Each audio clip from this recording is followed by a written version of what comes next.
के आकी छठ पूजा बाटे तो हमनी के कोसी भरतानी सब आप सभी देखे लोगिन आकी देख के और आकी लाइक कमेंट में बताए लोग की गाना कैसन लागल हटे। ये चंदनी ताने चलनी बाटिया बाबू घूठी भर धोती भीजे। ए चंदनी ताने चलनी दीपक बाबू घूठी भर धोती भीजे।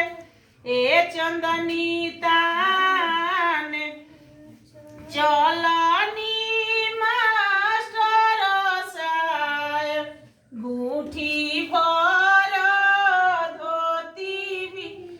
ए चंदनी ताने चलनी आयुष बाबू घूठी भर धोती भीजे। ए चंदनी